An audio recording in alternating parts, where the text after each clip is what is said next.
एक माँ ने अपने बेटे को एक मकान गिफ्ट कर दिया।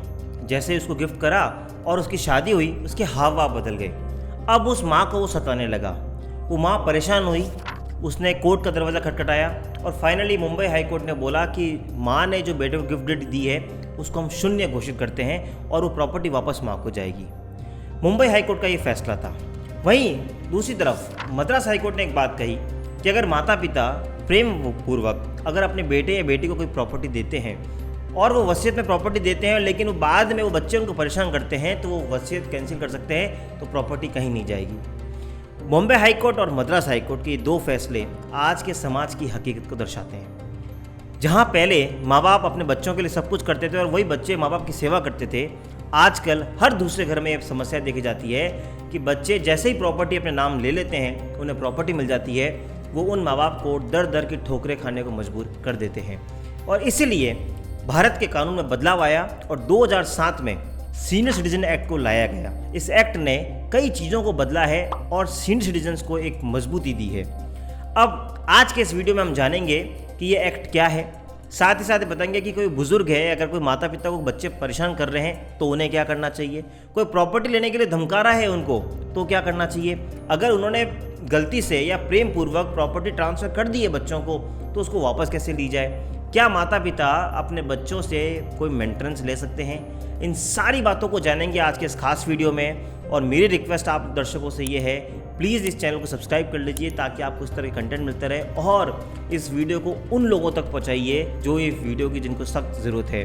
मुझे पूरी उम्मीद है कि आपको आज का वीडियो बहुत पसंद आने वाला है। Welcome back to channel. मैं हूं आपका अपना वकील दोस्त एडवोकेट नमन और आप मेरे साथ देख रहे हैं लीगल शॉर्ट्स। शुरू करते हैं आज का ये खास वीडियो।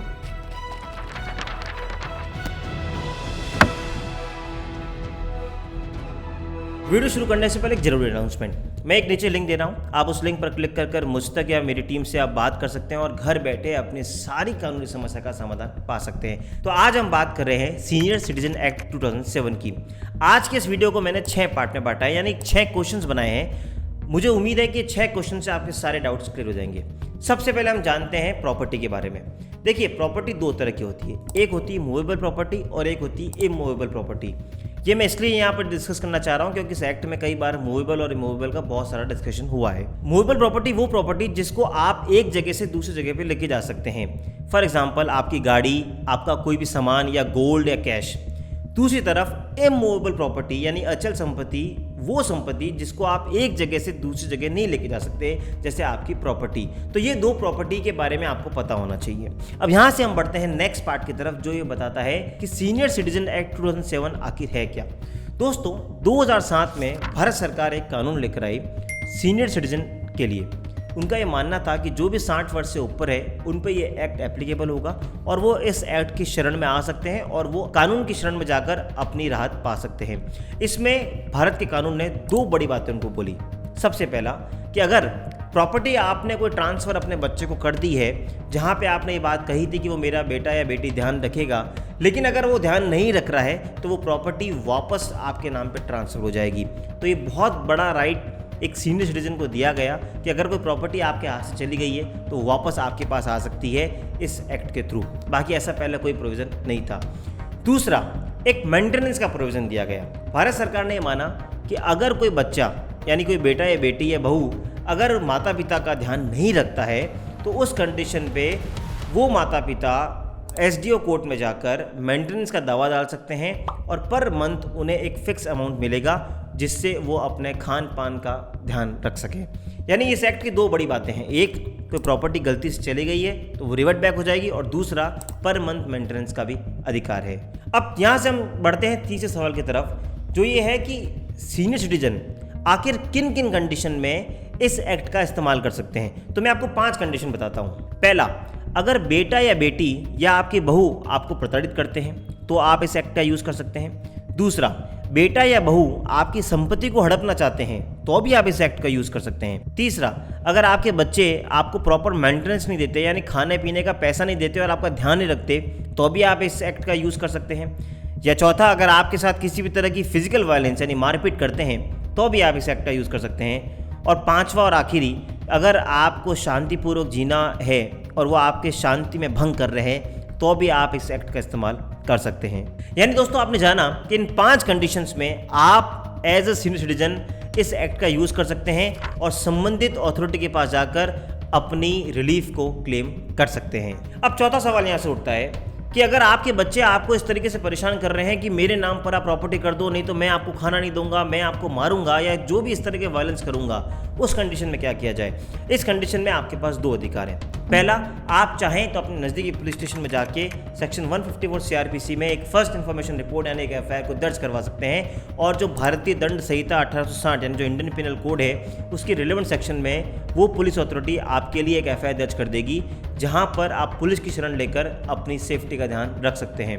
वहीं दूसरी तरफ अगर आप इस सीनियर सिटीजन एक्ट 2007 की बात करें तो इस एक्ट में आप जो कॉम्पिटेंट अथॉरिटी है यानी उसमें SDO जो सब डिविजनल ऑफिसर है उसकी आप कोर्ट में जाकर आप ये रिक्वेस्ट कर सकते हैं कि बच्चों के खिलाफ एक डायरेक्शन दी जाए कि वो मुझे तंग ना करें, मुझे प्रॉपर्टी ट्रांसफर कराने के लिए फोर्स ना करें। इस कंडीशन में वो SDO आपकी फेवर में ऑर्डर पास कर सकता है।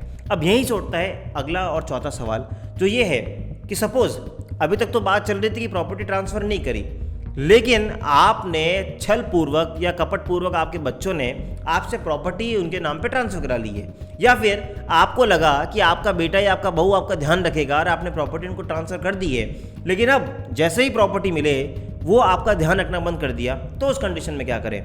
उस कंडीशन में भी आप इस 2007 एक्ट को यूज़ कर सकते हैं और SDO के पास एक एप्लीकेशन डाल सकते हैं कि ये जो प्रॉपर्टी है जो मैंने मेरे बच्चों को ट्रांसफ़र करी थी इस उद्देश्य के साथ कि वो मेरा ध्यान रखेंगे, अब वो ध्यान नहीं रख रहे, तो आपकी बात को सुनकर और समझकर SDO कोर्ट ये डायरेक्शन दे सकता है कि वो जो डीड ट्रांसफ़र की बनी थी उसको हम कैंसिल कर दिया जाए, यानी उसको शून्य घोषित कर सकता है। यानी अगर सिंपल भाषा में कहूँ तो अगर आपकी बात सच निकलती है तो SDO डायरेक्शन देता है कि वो ट्रांजैक्शन नल एंड वॉइड होगा और वो प्रॉपर्टी वापस रोल बैक होकर आपके पास आ जाएगी। अब इसी के साथ बढ़ते हैं अगले सवाल की तरफ कि अब अगर आपका बच्चा परेशान कर रहा है, ये तो अभी तक हमने सवालों में डिस्कस किया कि प्रॉपर्टी का ट्रांजैक्शन नहीं हुआ हो तो क्या करें या कर दिया हो तो क्या करें, लेकिन कई बार प्रॉपर्टी का सवाल नहीं होता। कई बार आप जिस घर में रहते हैं आपके बेटे बहू जीना हराम कर देते हैं, कई बार आपको समय पर खाना नहीं देना, आपको परेशान करना, अपमानजनक शब्द बोलना या लोगों के सामने अपमानित करना। इस कंडीशन में आप क्या कर सकते हैं? इस कंडीशन में भी आपके पास 2 अधिकार है। सबसे पहला, आप SDO के पास जाकर अपने बच्चों के खिलाफ आप एक इंजंक्शन ऑर्डर मांग सकते हैं कि इन बच्चों को पाबंद किया जाए कि मुझे किसी भी तरीके से परेशान न करें। दूसरा सबसे जो बड़ा फ़ायदा इस एक्ट का वो ये है कि अगर आपको लगता है कि आपके बच्चे आपका ध्यान नहीं रख रहे तो आपको उन पे आश्रित रहने की कोई ज़रूरत नहीं है, क्योंकि भारत का कानून अब आपको इस बात की मान्यता देता है कि आप SDO के पास एप्लीकेशन डालकर अपने बच्चों से मेंटेनेंस ले सकते हैं और SDO के पास ये पावर है कि आपको वो 10,000 रुपये तक का मेंटेनेंस आपको दिलवा सकता है। यानी आप पर मंथ अपने बच्चों से 10,000 रुपीज़ का मेंटेनेंस थ्रू SDO ले सकते हैं। तो ये हो गया जब आप SDO के पास जाकर ऑर्डर कर सकते हैं, मेंटेनेंस भी ले सकते हैं और उनको पाबंद भी करा सकते हैं। यहीं इसके साथ अगर आपको लगता है कि फिर भी वो मारपीट कर रहे हैं या फिजिकल वायलेंस कर रहे हैं तो एक ऑप्शन तो आपके पास हमेशा रहता ही है, वो है पुलिस में FIR दर्ज कराने का, जहां पे आप 323, 341, 506 जो भी रिलेवेंट सेक्शन IPC के उसमें आप अपने FIR को दर्ज करवा सकते हैं। हमारा उद्देश्य ये नहीं है कि हम आपको ये बताएं कि आप अपने बच्चों के खिलाफ केस करें या कुछ करें। हमारा सिर्फ एक ही उद्देश्य है कि अगर कोई बच्चा आपके साथ गलत करता है तो आप उसके खिलाफ अपनी आवाज़ उठाएं। देखिए कई बार हम प्रेम पूर्वक अपने बच्चों को प्रॉपर्टी दे देते हैं, लेकिन वही बच्चे जब प्रॉपर्टी लेने के बाद हमें तंग करते हैं तो एक हमारी जिम्मेदारी बनती है कि हम आपको जागरूक करें। मुझे पूरी उम्मीद है आपको ये आज का वीडियो पसंद आया होगा। फिर भी कोई कानूनी समस्या आपके साथ आ रही है, नीचे लिंक दे रहा हूँ, आप हम तक पहुँच सकते हैं और अपनी कानूनी समस्या का समाधान पा सकते हैं। और नीचे मुझे कमेंट में जाकर बताएं कि अगर आपके बच्चे आपके साथ ऐसे परेशानी कर रहे हैं तो हमें बताएं, हो सकता है हम आपके लिए कुछ कर सकें। मिलेंगे अगली बार इसी तरह की वीडियो के साथ, तब तक के लिए साइनिंग ऑफ।